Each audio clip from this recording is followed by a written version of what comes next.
मैं यहाँ से कैटेगरी में से इसका कोड करता हूँ कॉपी और डिपार्टमेंट में ले जाके पेस्ट कर देता हूँ और इसका हम नेम रख देते हैं डिपार्टमेंट आईडी नेम और डिस्क्रिप्शन को मैं रिमूव कर देता हूँ। यहाँ से की मैं रेफरेंस ऐड कर लेता हूँ। अब यहाँ पे रेफरेंस ऐड करने के लिए मैं चाहे इस पर क्लिक करके ऐड कर लूँ या यहाँ से कंट्रोल डॉट प्रेस करूँगा तो मेरे पास रेफरेंसेस शो हो गए, मैं डायरेक्ट रेफरेंस ऐड कर लूँगा। और इसी तरह रिक्वायर्ड कंट्रोल डॉट प्रेस किया, इसका रेफरेंस ऐड कर लिया। इसके बाद हमारा नेक्स्ट स्टेप क्या होता है, इसे डीबी कॉन्टेक्स्ट में रजिस्टर करवाना। सो यहाँ से आके मैं इसे डीबी कॉन्टेक्स्ट में रजिस्टर करवा लेता हूँ डिपार्टमेंट, और यहाँ से मेरे पास डिपार्टमेंट ऐड हो गया। देन इस पर माइग्रेशन अप्लाई कर लेते हैं, add migration, edit department model.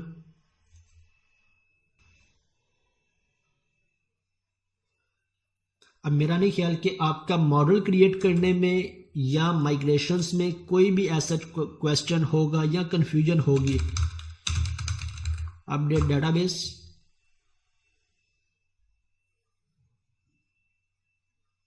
और मेरी डेटाबेस अपडेट हो गई। अब मैं आके यहाँ पे इसकी फंक्शनैलिटी इंप्लीमेंट कर लेता हूँ। सबसे पहले मैं बाकी सबको क्लोज कर देता हूँ, क्लोज ऑल बट दिस। और यहाँ पे मुझे डेटाबेस का कनेक्शन चाहिए, मैं यहाँ से आके इस कनेक्शन को कॉपी करता हूँ और इसे मैंने पेस्ट कर दिया और इनका रेफरेंस ऐड कर लेता हूँ, कंट्रोल डॉट रेफरेंस ऐड हो गया। अब ये मेरे पास इंडेक्स है, इंडेक्स के अंदर हमने लिस्ट डिस्प्ले करवानी है या फॉर्म, हमने दोनों डिस्प्ले करवाने हैं। मैं इस पर करता हूँ ऐड व्यू और यहाँ से सिंपल व्यू। इस दफ़ा मैं कोई भी टेम्पलेट सेलेक्ट नहीं करता, मैं सिंपल लेआउट को सिलेक्ट कर लेता हूँ। क्योंकि अब हमारे ये जितने भी पेजेस हैं या जितने भी सेक्शंस हैं हम इन्हें डिस्प्ले करवाएंगे एजेक्स के थ्रू। ओके, यहाँ पे मेरे पास मैं लिख देता हूँ यूजर्स। अब यूजर्स के बाद हमारी क्या रिक्वायरमेंट है, मैं इसे H3 कर लेता हूँ, H3। अब मैं यहाँ पे दो डिव क्रिएट कर लेता हूँ। एक डिव, सॉरी ये मेरे यूज़र नहीं, मेरे डिपार्टमेंट की डिव है, डिपार्टमेंट। फर्स्ट डिव जिसमें मैं डिपार्टमेंट फॉर्म डिस्प्ले करवाऊंगा, इसे मैं डिपार्टमेंट या फॉर्म डिव का नेम दे लूँ। और इसके बाद सेकंड डिव जिसमें मैं यहाँ से लिस्ट डिस्प्ले करवाऊंगा, इसे फॉर्म डिव की बजाय डिपार्टमेंट फॉर्म डिव का नाम दे देते हैं, क्योंकि हो सकता है हम मल्टीपल कंट्रोलर्स में इस तरह से डिव्स क्रिएट कर रहे हो। डिपार्टमेंट फॉर्म डिव और डिपार्टमेंट लिस्ट डिव। अब इन दोनों डिव के अंदर मेरा डाटा कहाँ से आएगा, मेरा डाटा एजेक्स रिक्वेस्ट के थ्रू आएगा। सो स्क्रिप्ट, और स्क्रिप्ट के अंदर हम दो एजेक्स रिक्वेस्ट क्रिएट कर लेंगे। फर्स्ट पे एजेक्स रिक्वेस्ट मेरी get and load department form और get and load department list. यहाँ से आके मैं एक रिक्वेस्ट क्रिएट करता हूँ $.ajax, और एजेक्स के हमें पता है ये सभी पैरामीटर्स कौन कौन से होते हैं। फर्स्ट पे हमने टाइप पैरामीटर के इस रिक्वेस्ट की टाइप क्या है, मेरी गेट टाइप है, पोस्ट टाइप है। अगर हम डाटा अपने कंट्रोलर में से गेट कर रहे हैं तो इसकी टाइप क्या होगी, गेट। और अगर हम डाटा यहाँ से कंट्रोलर में सेंड कर रहे हैं, सबमिट करवा रहे हैं, तब इसकी टाइप क्या होगी, पोस्ट। इसके बाद URL, मेरे पास URL क्या होगी, फर्स्ट पे controller name, then action name, और इसके बाद डाटा, जो सा डाटा होगा, अगर हम डाटा गेट कर रहे हैं, पास करवा रहे हैं, तो इस डाटा एट्रीब्यूट को यूज़ कर लेंगे। अदरवाइज हमारे पास नेक्स्ट जो एट्रीब्यूट है सक्सेस और एरर का। अगर मेरे पास रिक्वेस्ट में रिक्वेस्ट सक्सेसफुली डाटा गेट करके ला रही है तो मेरा डाटा किस में आएगा, सक्सेस के इस फंक्शन में, और किस वेरिएबल में, रिस्पॉन्स में। इसका नाम हम रिस्पॉन्स रख लें, रिजल्ट रख लें, एक्स रख लें, जो सा हमें आसान लगता हो। हम स्टैंडर्ड वे में इसका नेम इस वेरिएबल के लिए रिस्पॉन्स को यूज़ करते हैं। और अगर कोई एरर होगा तो एरर मेरा किस में आ जाएगा, इस फंक्शन में। और इस एरर को मैं यहाँ पे अलर्ट से अलर्ट में डिस्प्ले करवा लें, हम यहाँ कंसोल में डिस्प्ले करवा लें। सो मैं इससे अलर्ट में डिस्प्ले करवा लेता हूँ। अब यहाँ से जो भी डाटा आएगा मेरे पास, उस डाटे को या उस व्यू को, पार्शियल व्यू को हमने कहाँ पे लोड करवा लेना है, इस डिव के अंदर। सो मैं इस डिव की आईडी कॉपी करता हूँ और यहाँ से आके div डॉट, हमें पता है इसके अंदर HTML लिखने के लिए हम HTML को यूज़ करते हैं, टेक्स्ट हो तो हम टेक्स्ट को यूज़ कर लेते हैं, वैल्यू हो तो वैल्यू को। अब मेरे पास वहाँ से पार्शियल व्यू आएगा, मीन्स पूरे का पूरा HTML CSS जितना भी कोड होगा वो सारा लिखा हुआ आएगा इस पर्टिकुलर सेक्शन का। सो हम उस कोड को इस सेक्शन में ऐड करवा देंगे। इसी तरह लिस्ट होगी तो लिस्ट का कोड यहाँ पे ऐड करवा लेंगे, तो मेरी यहाँ पे लिस्ट डिस्प्ले हो जाएगी और यहाँ पे फॉर्म डिस्प्ले हो जाएगा। अब इसके लिए .html जो सा भी कोड होगा, रिस्पॉन्स, और यहाँ से रिस्पॉन्स को यूज़ कर लिया। अब हमने इस कंट्रोलर में कोई एक्शन डिफाइन नहीं किया जो हमें इसका पार्शियल व्यू रिटर्न कर रहा हो। तो यहाँ से आके मैं एक्शन डिफाइन कर लेता हूँ, पब्लिक आई एक्शन रिजल्ट, इसका हम कोई भी नाम रख लें, गेट डिपार्टमेंट फॉर्म, और यहाँ से व्यू। अब ये मेरा एक्शन रिजल्ट नहीं होगा बल्कि ये मेरा पार्शियल व्यू रिजल्ट होगा, और यहाँ से मैं इसे व्यू रिटर्न नहीं करूँगा बल्कि क्या रिटर्न करूँगा, पार्शियल व्यू। अब जिस तरह हम इस एक्शन के साथ व्यू अटैच करते हैं, इसी तरह इसके साथ भी हम पार्शियल व्यू अटैच कर सकते हैं, ऐड व्यू। जब हम यहाँ पे जाते हैं लेजर व्यू तो हमारे पास एक ऑप्शन आ रहा होता है क्रिएट अ पार्शियल व्यू। अगर हम सिंपल व्यू रहने देंगे तो उसके साथ हमें लेआउट पेज को चेंज करना पड़ेगा, कौन सा लेआउट पेज है। अगर हम पार्शियल व्यू करेंगे तो ऑटोमेटिकली लेआउट पेज का ऑप्शन डिसेबल हो जाएगा, क्योंकि इसमें हमारा लेआउट पेज ऐड नहीं होता, हमारी सिर्फ पर्टिकुलर रिक्वायरमेंट होती है। अब फॉर्म के अंदर आके मैं यहाँ से टेम्पलेट सेलेक्ट कर लेता हूँ, एडिट, और यहाँ से किसके लिए, डिपार्टमेंट के लिए, ऐड। ओके, मेरे पास फॉर्म ऐड हो चुका है। मैं इस फॉर्म को थोड़ा सा चेंज कर लेता हूँ अपनी रिक्वायरमेंट के अकॉर्डिंग। मुझे यहाँ से समरी डिस्प्ले नहीं करवानी, इसके बाद यहाँ से हिडन फील्ड, और हिडन फील्ड के बाद यहाँ से मुझे बैक टू लिस्ट का ऑप्शन भी डिस्प्ले नहीं करवाना। ओके, और ये डिपार्टमेंट में मेरा ऑलरेडी ऐड था, सो मैं इसे भी रिमूव कर लेता हूँ। सो ये अब मेरा पार्शियल व्यू है जिसके अंदर मेरा सिर्फ फॉर्म डिस्प्ले हो रहा है। इस पार्शियल व्यू को मैं जहाँ पे भी डिस्प्ले करवाना चाहूँ इसे कॉल करूँगा, और ये पार्शियल व्यू मेरा एक मॉडल एक्सेप्ट कर रहा है। इट मीन्स जब भी मैं इस पार्शियल व्यू को कॉल करूँगा मुझे एक मॉडल पास करवाना पड़ेगा, चाहे मैं एम्प्टी मॉडल पास करवाऊँ। एडिट का सिनेरियो है तो एडिट के केस में इस आईडी के अगेंस्ट डाटा गेट करके एडिट का मॉडल पास करवाऊँ। इसी तरह जब मेरे पास लिस्ट होगी तो लिस्ट की सूरत में हम जब भी इस पार्शियल व्यू को कॉल करेंगे तो हमें इसे एक लिस्ट पास करवानी पड़ेगी। अब मैं डिपार्टमेंट के अंदर आ जाऊं तो इस पार्शियल व्यू के अंदर मुझे क्या पास करवाना है, context dot department dot to list, और इसे मैं यहाँ पे पास करवा देता हूँ। तो मेरी ये लिस्ट पास हो गई और ये पार्शियल व्यू कॉल हो गया। और ये पार्शियल व्यू जब भी इसे हम कॉल करेंगे, चाहे हम एजेक्स में कॉल करें चाहे डायरेक्टली हम इस सेक्शन को कहीं पे कॉल करें, तो ये हमारा ये लिस्ट डिस्प्ले ये फॉर्म डिस्प्ले करवा देगा। अब हम इसे कहाँ पे कॉल कर रहे हैं, हम इसे कॉल कर रहे हैं एजेक्स रिक्वेस्ट में। सो मैं एजेक्स के कोड में आ जाता हूँ। मेरा कंट्रोलर क्या है, डिपार्टमेंट, और एक्शन क्या है, गेट डिपार्टमेंट फॉर्म। अब जब मैं इसे रन करूंगा, डिपार्टमेंट पे क्लिक करूंगा तो मेरा ये फॉर्म लोड होगा। यहाँ पे कोई भी मैं HTML या कोई भी स्टाइलिंग डिस्प्ले नहीं करवा रहा। और इसके बाद ये मेरे पास डिव क्रिएट होने के बाद नीचे जब आएगा स्क्रिप्ट में तो ये कोड एग्जीक्यूट हो जाएगा। जैसे ये कोड एग्जीक्यूट होगा तो मेरी ये रिक्वेस्ट चली जाएगी मेरे कंट्रोलर में और ये फॉर्म यहाँ से डिस्प्ले हो जाएगा। लेट्स इसे रन करके देखते हैं। इससे पहले मैं लेआउट पेज के अंदर डिपार्टमेंट का लिंक ऐड कर लेता हूँ। डिपार्टमेंट्स और यहाँ से आके डिपार्टमेंट कंट्रोलर और एक्शन कौन सा है, इंडेक्स। ओके, मैं यहाँ से डिपार्टमेंट में एक ब्रेक पॉइंट लगा लेता हूँ ताकि मुझे पता लगे कि यहाँ पे मेरी रिक्वेस्ट आई है इस एक्शन पे। डिपार्टमेंट्स, ओके, जैसे ही लोड हुआ, लोड होने के साथ ही मेरी ये रिक्वेस्ट ऑटोमेटिकली जनरेट हो गई और जनरेट हुई यहाँ पे मेरे पास आ गया ओबीजे लिस्ट और यहाँ पे मेरे पास F5 की प्रेस कर देता हूँ। मेरे पास एक एरर आ गया। एरर किस चीज़ का आया है, क्या एरर हो सकता है? यहाँ से मेरे इस पार्शियल व्यू के अंदर मुझे लिस्ट पास करनी है या सिंगल ऑब्जेक्ट पास करना है? मुझे यहाँ पे सिंगल ऑब्जेक्ट पास करना है, तो यहाँ से आके मैं इसे रिमूव करता हूँ। डिपार्टमेंट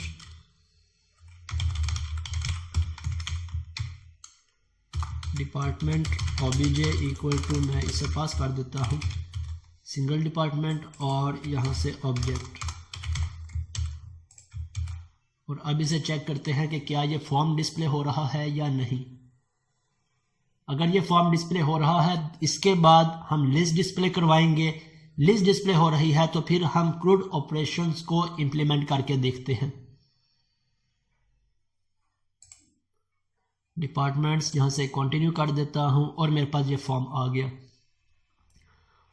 गया। इसके साथ ही ये मेरा बॉर्डर के साथ टच हो रहा है। मैं यहाँ से आके चाहे तो इसे कंटेनर में कर लूँ या फिर अपने लेआउट के अंदर इस बॉडी को ही कंटेनर में कर लूँ। Class equal to container fluid, ताकि इसके अंदर जो भी कोड आए, जिस भी पेज का कोड आए, मेरा बॉर्डर से टच ना हो रहा हो। ओके, मेरा फॉर्म आ गया था। इसके साथ ही मैं एक और रिक्वेस्ट क्रिएट कर लेता हूँ। किसके लिए? लिस्ट के लिए। अब यहाँ से गेट डिपार्टमेंट फॉर्म के बजाय गेट डिपार्टमेंट लिस्ट, और इसे मैंने किस डिव में लोड करवाना है? डिपार्टमेंट लिस्ट डिव के अंदर। कोड हमारा सेम रहेगा बिल्कुल, सिर्फ यहाँ से URL चेंज होगी और यहाँ से मेरी ID चेंज हुई। और इसी तरह मैं यहाँ से इसकी कॉपी करता हूँ। Partial view, get department list,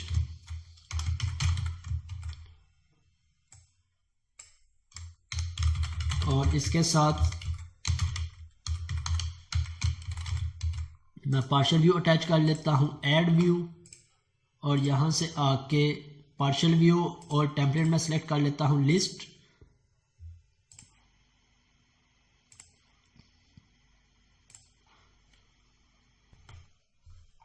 मेरी लिस्ट डिस्प्ले हो गई और मैं इसे थोड़ा सा चेंज कर लेता हूँ। यहाँ से मुझे क्रिएट का बटन अब डिस्प्ले नहीं करवाना। क्यों नहीं करवाना? क्योंकि टॉप पे मेरा फॉर्म डिस्प्ले हो रहा है और इसके नीचे मेरा टेबल डिस्प्ले होगा। यहाँ से आके टेबल डैश बॉर्डर्ड, और इसकी थोड़ी सी डिफ़ॉल्ट प्रॉपर्टीज ऐड कर लेते हैं। नेम आ गया। नेम के बाद यहाँ से डिपार्टमेंट एडिट और डिलीट करने का मेरे पास ऑप्शन आ गया। ओके, अब जब भी ये पार्शियल व्यू मेरा कॉल होगा, मुझे कौन सा ऑब्जेक्ट पास करना है? मुझे लिस्ट ऑफ डिपार्टमेंट पास करना है। तो यहाँ से इस डिपार्टमेंट के अंदर मैं इसे डिपार्टमेंट की लिस्ट पास करवा देता हूँ। Where object list equal to context dot departments dot to list, और यहाँ से मैं इसे पास करवा देता हूँ ऑब्जेक्ट लिस्ट। अब जब भी ये एक्शन कॉल होगा, चाहे हम डायरेक्ट कॉल करवा लें, डायरेक्ट कॉल करवा लें अपने व्यू से, वो भी हम कमिंग सेशंस में देखेंगे, चाहे हम एजेक्स के थ्रू कॉल करवा लें, तो ये हमें पार्शियल व्यू रिटर्न करवाएगा ये सारे का सारा। और इसे हम कहाँ पे लोड करवा लेंगे? हम इसे इस डिव के अंदर लोड करवा रहे हैं। आपके एजेक्स से रिलेटेड कॉन्सेप्ट्स बिल्कुल क्लियर होने चाहिए। आपको पता हो रिक्वेस्ट जनरेट हो रही है, कहाँ पे जा रही है, रिक्वेस्ट डाटा गेट करके ला रही है, कैसे गेट करके ला रही है। तो मैं यहाँ से अब इसे रन करता हूँ। तो अब देखते हैं कि क्या हमारे पास दोनों पार्शियल व्यूज डिस्प्ले होते हैं या नहीं। ओके, डिपार्टमेंट्स, ये मेरे पास डिपार्टमेंट आ गया और नीचे ये मेरे पास टेबल डिस्प्ले हो गया जिसके अंदर लिस्ट है। तो इन दोनों के दरमियान मैं थोड़ी सी स्पेसेस ऐड कर लेता हूँ। मैं लिस्ट में आ जाता हूँ और टॉप पे आके और यहाँ पे H4 department list. Okay, means हमारी यहाँ तक की रिक्वायरमेंट फुलफिल हो गई। हमारा फॉर्म भी डिस्प्ले हो गया है और हमारी लिस्ट भी डिस्प्ले हो गई है। अब इन पे क्रूड ऑपरेशंस को इम्प्लीमेंट कर लेते हैं। सो क्रूड ऑपरेशन किस तरह से मैं कोई भी फॉर्म क्रिएट करूं, यहाँ से क्रिएट होने के बाद मेरा फॉर्म कहाँ पे सबमिट होके जा रहा हो, मैं यहाँ से आके एक एक्शन क्रिएट कर लेता हूँ सेव के लिए। पब्लिक आई एक्शन रिजल्ट सेव, और सेव में से क्या पास होगा? इसे पास होगा डिपार्टमेंट का मॉडल और इस मॉडल के अंदर आके हम इस लॉजिक को लिख लेते हैं model state dot is valid. अगर तो वैलिड नहीं है तब क्या करो, अगर वैलिड है तब हम यहाँ से क्या कर लेते हैं, इसे चेक कर लेते हैं। Model dot department ID greater than 0 है तब हम इस पर अपडेट करवा लेते हैं, ग्रेटर देन 0 नहीं है तब हम इसे इंसर्ट करवा लेते हैं context dot department dot update, और यहाँ से मैं मॉडल पास कर देता हूँ अपडेट का और कॉन्टेक्स्ट डॉट सेव चेंजेस, और इसी तरह context dot department dot add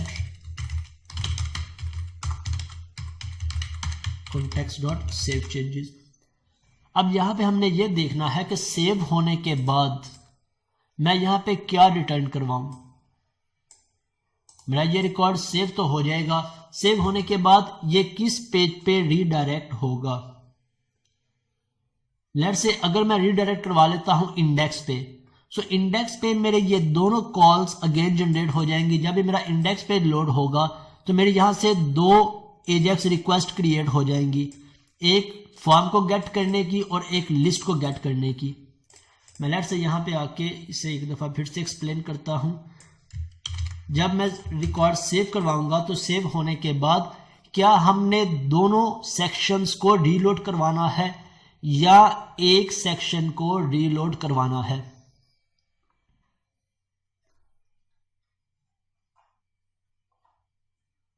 मैं लेता हूं डिपार्टमेंट्स।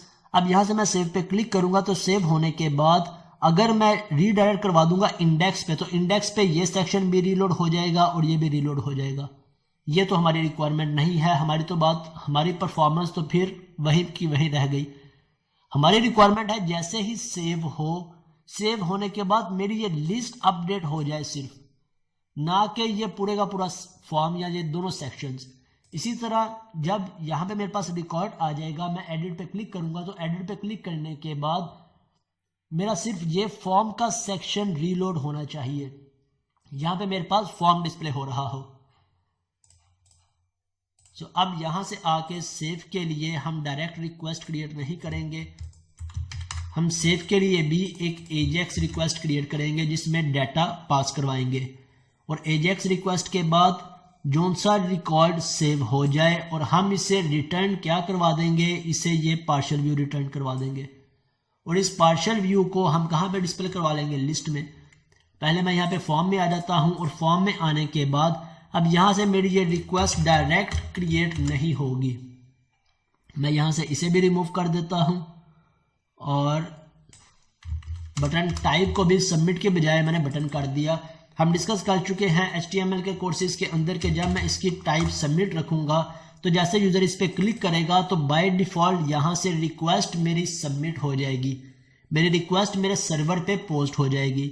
लेकिन अगर हम इस रिक्वेस्ट को मैनुअली सेंड करना चाहते हैं, मैनुअली सबमिट करवाना चाहते हैं, तब हम इसकी टाइप बटन रख देंगे। अब यूजर जितनी दफा भी इस पर क्लिक करता रहे कोई भी रिक्वेस्ट जनरेट नहीं होगी, बल्कि अब हम इस रिक्वेस्ट को खुद से जनरेट करवाएंगे। किस तरह से, एजेक्स के थ्रू।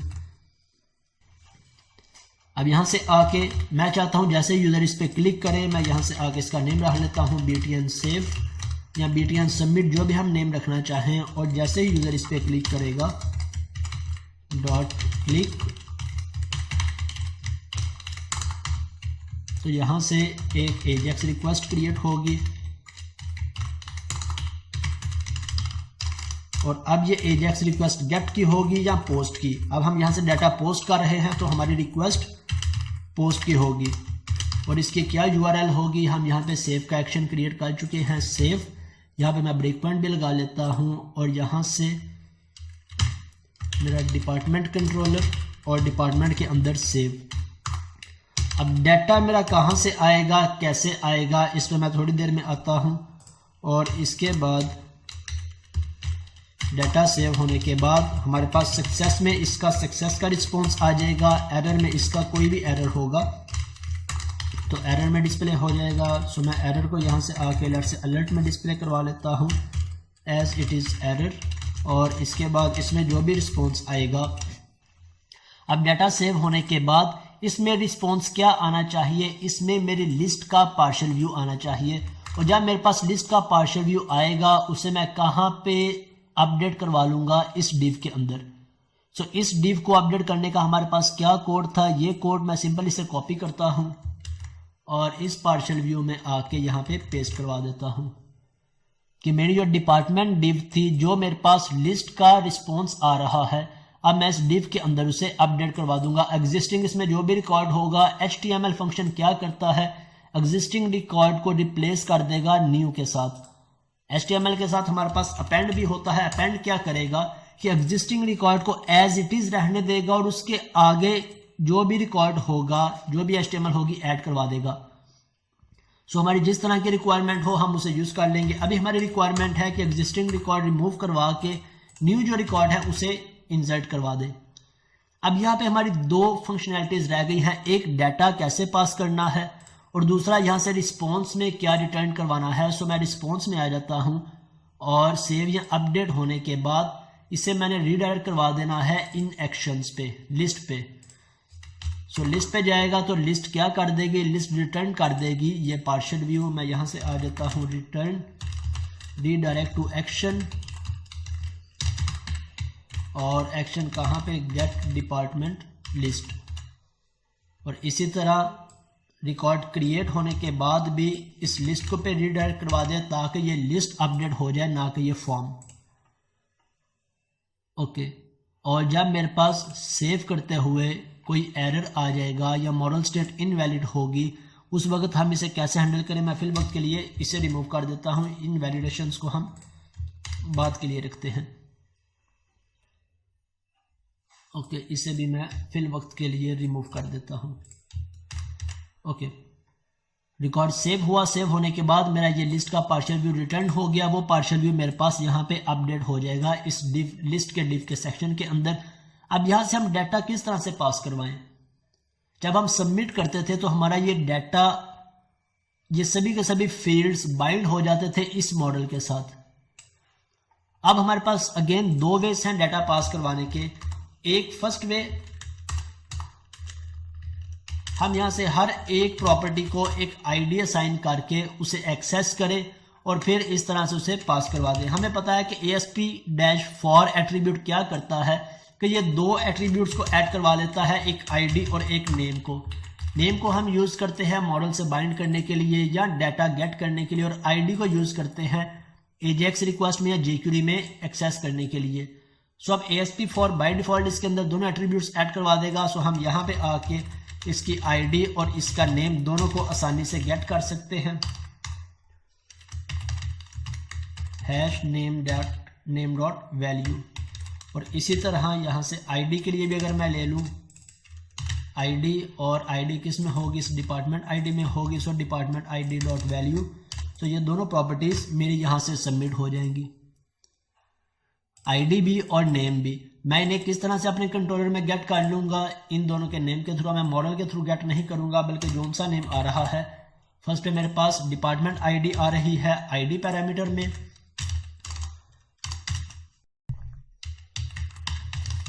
और डिपार्टमेंट नेम मेरे पास आ रहा है नेम पैरामीटर में। सो लेट्स इसे चेक करते हैं कि क्या मेरे पास ये दोनों नेम आ रहे हैं। मैं इस कोड को कमेंट करता हूं।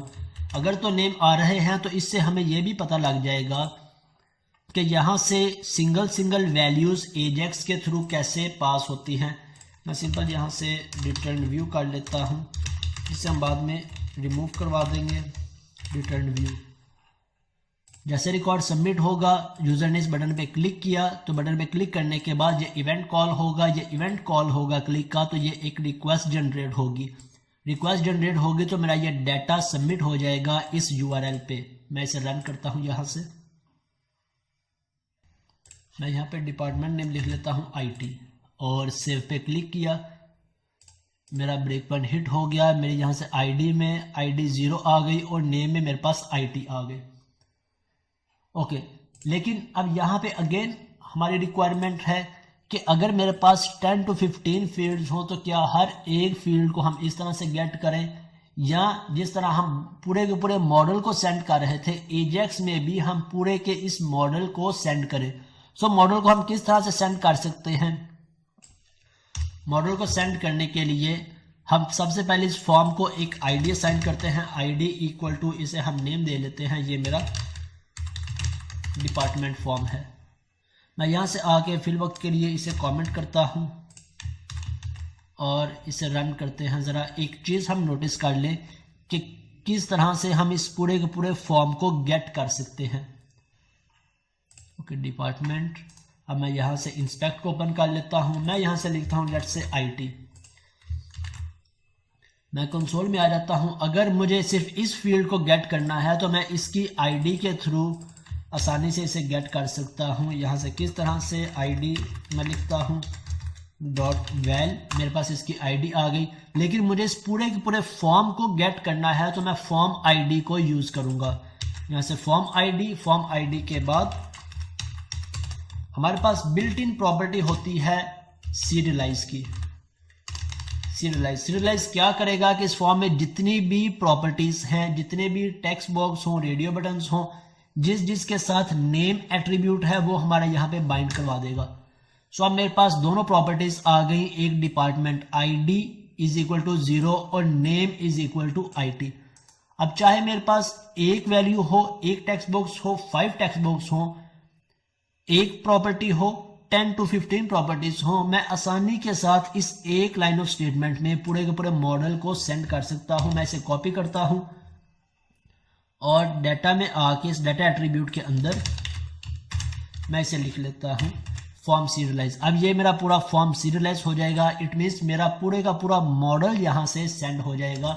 और कंट्रोलर में किस तरह से इसे गेट करेंगे, अगेन मॉडल के थ्रू यहां से आके मेरा ये मॉडल मुझे रिसीव हो जाएगा और मैं इस मॉडल पे फर्दर इम्प्लीमेंटेशन कर लेता हूं। Ctrl+K+U प्रेस कर दूंगा अनकमेंट करने के लिए। और अब इसे चेक करते हैं कि क्या हमारी फंक्शनैलिटी एज एक्सपेक्टेड वर्क कर रही है या नहीं। मैं इसे रन करता हूं। डिपार्टमेंट, यहाँ से मैं लिख देता हूं IT और सेव पे क्लिक किया। मेरा ब्रेक पॉइंट हिट हो गया और इस मॉडल के अंदर मेरे पास दोनों वैल्यूज आ गई, ID भी और नेम भी। F10 की प्रेस की। अब ये मेरा इंसर्ट करेगा रिकॉर्ड। नेक्स्ट। ओके, मेरा रिकॉर्ड इंसर्ट हो गया। यहाँ से चेक कर लेते हैं सिलेक्ट स्टैटिक फ्रॉम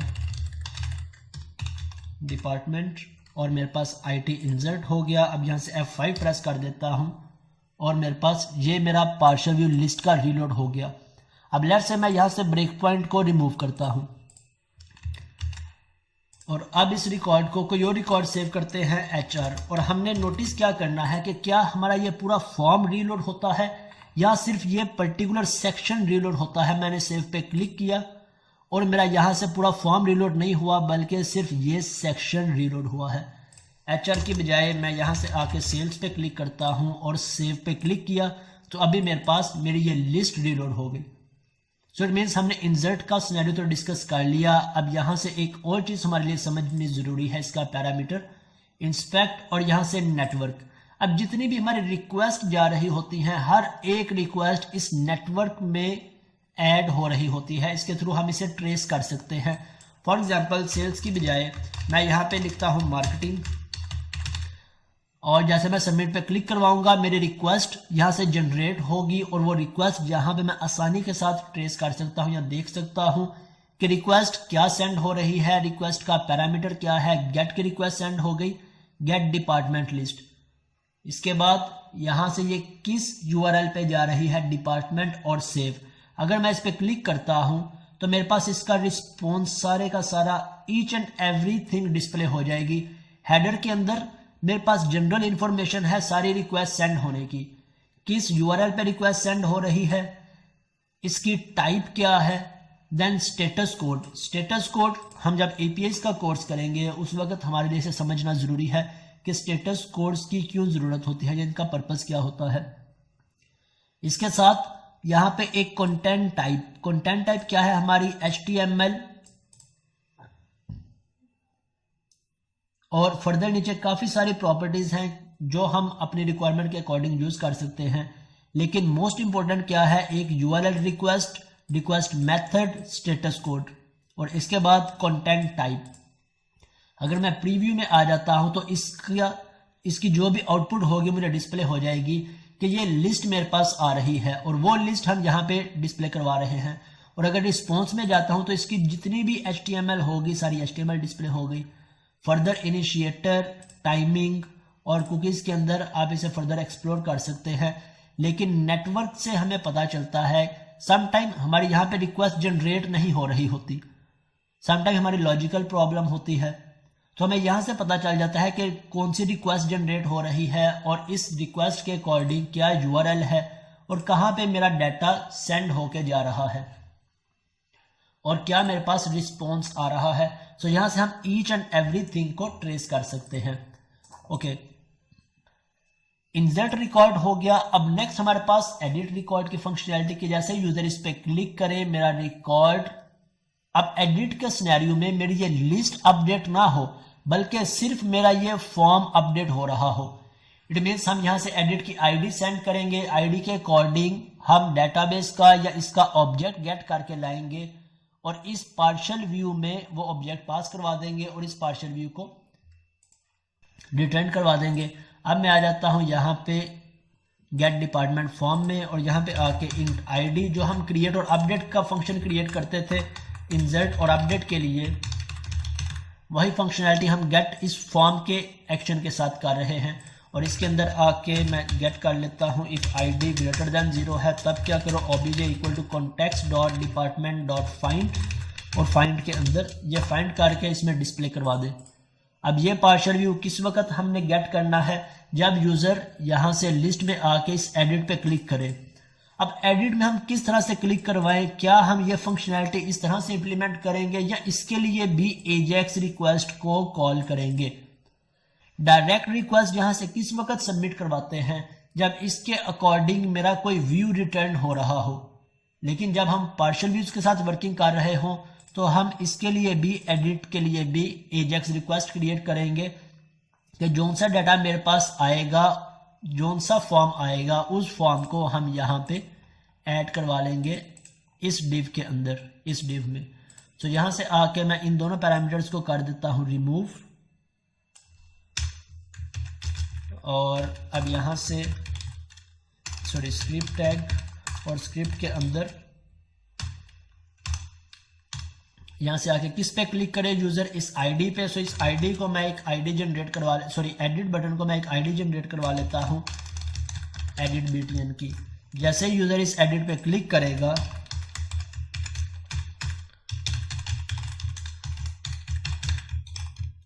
तो यहाँ से मैं एजेक्स रिक्वेस्ट क्रिएट करवा लेता हूँ। अगेन यहाँ पे आ जाता हूँ, इस रिक्वेस्ट का कोड कॉपी करते हैं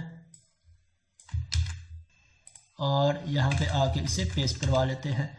अब ये हमारी पोस्ट की रिक्वेस्ट है या गेट की, ये हमारी गेट की रिक्वेस्ट है डिपार्टमेंट, और किस एक्शन पे ये रिक्वेस्ट जाएगी, गेट डिपार्टमेंट फॉर्म, और यहाँ से मेरे पास फॉर्म आ गया। अब मैं कोई डाटा पास कर रहा हूँ या नहीं, मैं यहाँ से डाटा पास कर रहा हूँ।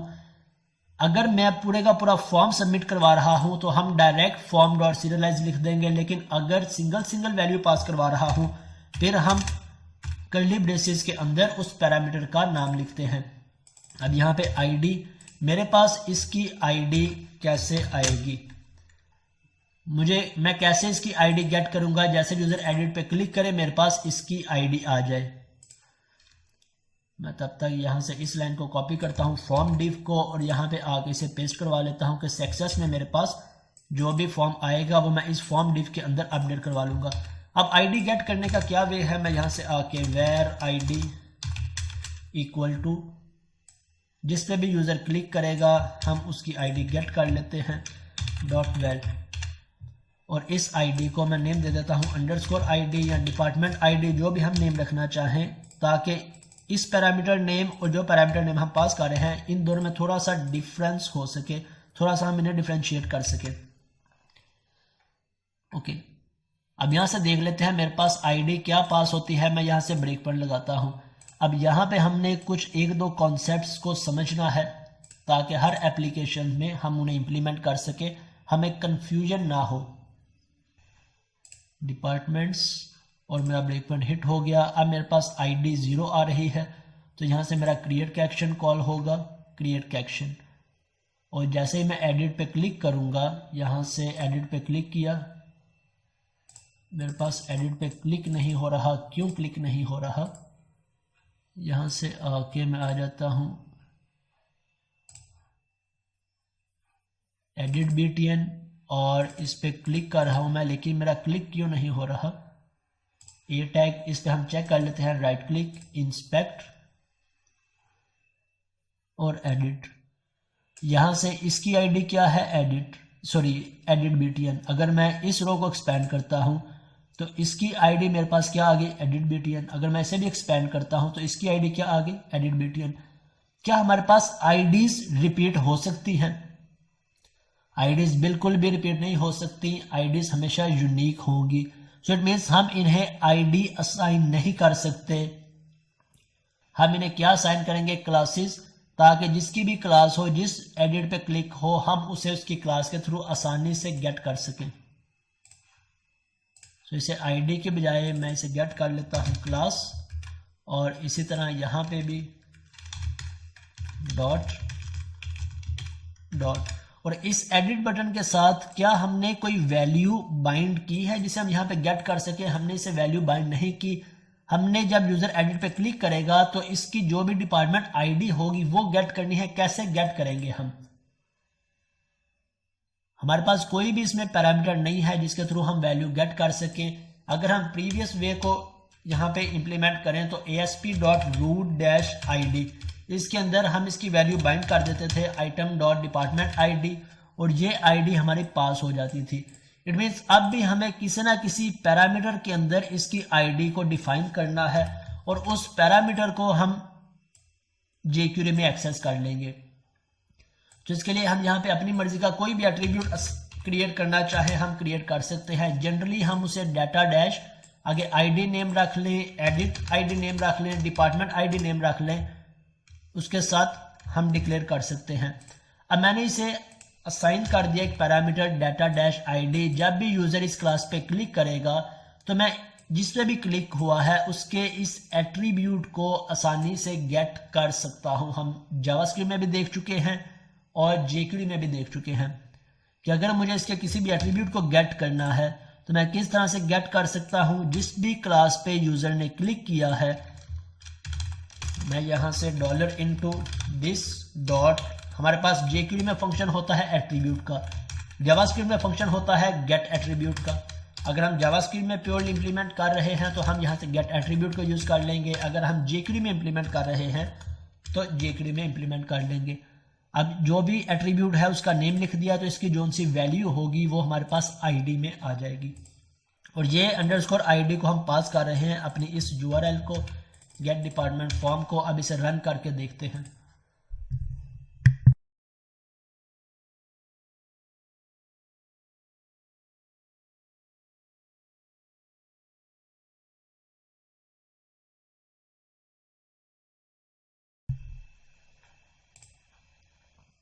डिपार्टमेंट्स, कंटिन्यू, और यहाँ से मैं क्लिक कर देता हूँ इस एडिट पे, इस पे इंस्पेक्ट कर लेता हूँ मैं। ओके, इसकी आईडी क्या रही है 4। इस प्रीवियस रो को एक्सपेंड करके देख लेते हैं, इसकी आईडी आ गई 3। इसे एक्सपेंड करके देख लेते हैं, आईडी आ गई 2। ओके, अब मैं जिस भी एडिट पे क्लिक करूंगा मेरी AJAX रिक्वेस्ट क्रिएट हुई, यहाँ से मेरी इस URL पे आईडी पास हो गई। आईडी क्या पास हो गई 4। अब यहाँ से F10 यहाँ से ऑब्जेक्ट, और क्या रिटर्न कर देगा, पार्शियल व्यू। और वो पार्शियल व्यू हमारा कहाँ पे लोड हो जाएगा, इस डिव के अंदर, मीन्स इस फॉर्म डिव के अंदर। सो लेट्स से चेक कर लेते हैं। मैं यहाँ से F5 की प्रेस करता हूँ और यहाँ पे मेरे पास ये पार्शियल व्यू लोड हो गया। मैं यहाँ से ब्रेक पॉइंट को डिसेबल करता हूँ। डिबग में जाके हमारे पास ऑप्शन है डिसेबल ऑल ब्रेक पॉइंट्स, और अब मैं सेल्स पे क्लिक करता हूँ, मेरे पास सेल्स अपडेट हो गया, या सेल्स का पार्शियल व्यू अपडेट हो गया। HR पे क्लिक करता हूं, HR हो गया। IT पे करता हूं तो IT हो गया। अब अगर मैं यहां से इसका नेम अपडेट करता हूं तो क्या मुझे अपनी लॉजिक में कुछ भी चेंज करने की जरूरत है? कुछ भी चेंज करने की जरूरत नहीं है। क्यों? क्योंकि जब यूजर सेव पे क्लिक करेगा तो मेरा ये फॉर्म सबमिट होके कहां पे चला जाएगा, इस सेव के फंक्शन के अंदर। और यहां पे हमने अपडेट को भी हैंडल किया है और इंसर्ट को भी। और इसके बाद सेव होने के बाद रिटर्न क्या करवा देगा, पार्शियल व्यू किसका, लिस्ट का। सो लेट्स से चेक कर लेते हैं, सेव किया, अब मेरे पास पार्शियल व्यू ये अपडेट हो गया। इसी तरह अब मैं HR पे जाता हूं और HR को अपडेट करके देखता हूं 1, और सेव पे क्लिक किया, मेरा ये फॉर्म पूरा रीलोड नहीं हो रहा बल्कि सिर्फ ये एक सेक्शन रीलोड हो रहा है।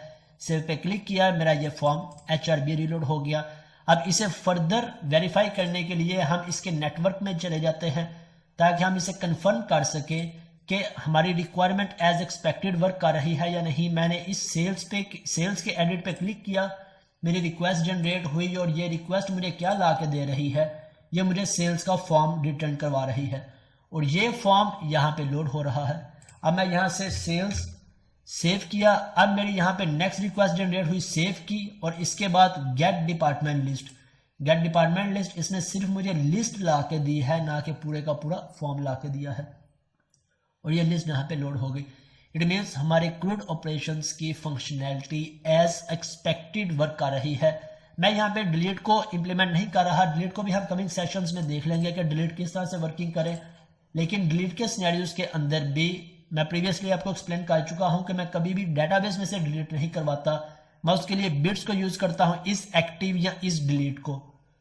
तो इस एक्टिव या इस डिलीट होगा तब हमारा यहां से रिकॉर्ड डिलीट नहीं होगा बल्कि अपडेट ही होगा, लेकिन वो भी हम कमिंग सेशन में देख लेंगे। अब यहाँ पे एजेक्स रिक्वेस्ट में अगर आपकी कोई भी कंफ्यूजन है तो आप पूछ सकते हैं, अदरवाइज मैं आपको आपका नेक्स्ट प्रोजेक्ट असाइन करने लगा हूं।